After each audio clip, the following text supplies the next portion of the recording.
ಸುರಪುರದ ರಾಜ ವೆಂಕಟಪ್ಪ ನಾಯಕರನ್ನ ಆಮೇಲೆ ಬ್ರಿಟಿಷರು ಮರ ಮೋಸದಿಂದ ಬಂಧಿಸಿ ಅವ್ರನ್ನ ಟ್ರಯಲ್ ಕರ್ಕೊಂಡು ಹೋಗ್ತಾರೆ. ಅದು ಬಹಳ ದೊಡ್ಡ ಕತೆ.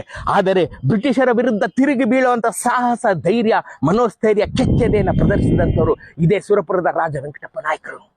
ಇವತ್ತು ಆ ಪುಣ್ಯ ಭೂಮಿ ಸುರಪುರದಲ್ಲಿ ಇದ್ದೀನಿ. ನಾಳೆ 18ನೇ ತಾರೀಕು ಎಲ್ಲರೂ ಅವ್ರನ್ನ ನೆನೆಸ್ಕೊಳ್ಳಿದ್ದೀನಿ.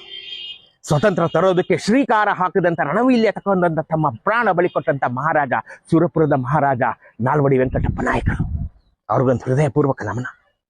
ಸೆಪ್ಟೆಂಬರ್ 18 ಹೈದರಾಬಾದ್ನ ಭಾರತಕ್ಕೆ ಸೇರಿಸಿಕೊಂಡಂತ ದಿನ. ಇಡೀ ಭಾರತದ 545 ಸಂಸ್ಥಾನಗಳು ಬ್ರಿಟಿಷರ ಜೊತೆ ಸೇರ್ಕೊಂಡು ಅವ್ರ ಜೊತೆ ಆರಾಮಾಗಿದ್ದಂಥ ಕಾಲದಲ್ಲಿ ದಕ್ಷಿಣ ಭಾರತದಲ್ಲೇ ಮೊದಲ ಬಾರಿಗೆ ದಕ್ಷಿಣ ಭಾರತದಲ್ಲೇ ಏಕೈಕ ಮಹಾರಾಜ ಬ್ರಿಟಿಷರ ವಿರುದ್ಧ ಸಡ್ಡು ಹೊಡೆದು 1857ರ ಸ್ವತಂತ್ರ ಸಂಗ್ರಾಮದ ನೇತೃತ್ವ ವಹಿಸಿದವರು ಸುರಪುರ ಸಂಸ್ಥಾನದ ಮಹಾರಾಜ ನಾಲ್ವಡಿ ವೆಂಕಟಪ್ಪ ನಾಯಕರು ಕಣ್ರಿ. ನಾಲ್ವಡಿ ವೆಂಕಟಪ್ಪ ನಾಯಕರು ಅಫ್ಕೋರ್ಸ್ ಅವ್ರನ್ನ ಮಿಡೋಸ್ ಟೇಲರ್ ಅನ್ನ ಬ್ರಿಟಿಷ್ ಅಧಿಕಾರಿನೇ ಬೆಳೆಸಿದ್ರು ಸಹ ಬ್ರಿಟಿಷರ ವಿರುದ್ಧ ಸ್ವತಂತ್ರ ಹೋರಾಟಕ್ಕಾಗಿ ರಣವೀಲ್ಯ ತಕೊಂಡು ಅವ್ರನ್ನ ಎದುರಿಸಿದಂತ ಏಕೈಕ ಮಹಾರಾಜ, ದಕ್ಷಿಣ ಭಾರತದ ಏಕೈಕ ಮಹಾರಾಜ ಸುರಪುರದ ರಾಜ ವೆಂಕಟಪ್ಪ ನಾಯಕ. ಯಾರಿಗಾರು ನೆನಪಿದೆಯೇನ್ರಿ?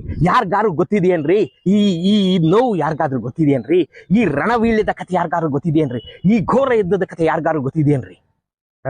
ಸುರಪುರದ ರಾಜ ವೆಂಕಟಪ್ಪ ನಾಯಕರನ್ನ ಆಮೇಲೆ ಬ್ರಿಟಿಷರು ಮರ ಮೋಸದಿಂದ ಬಂಧಿಸಿ ಅವ್ರನ್ನ ಟ್ರಯಲ್ ಕರ್ಕೊಂಡು ಹೋಗ್ತಾರೆ. ಅದು ಬಹಳ ದೊಡ್ಡ ಕತೆ. ಆದರೆ ಬ್ರಿಟಿಷ್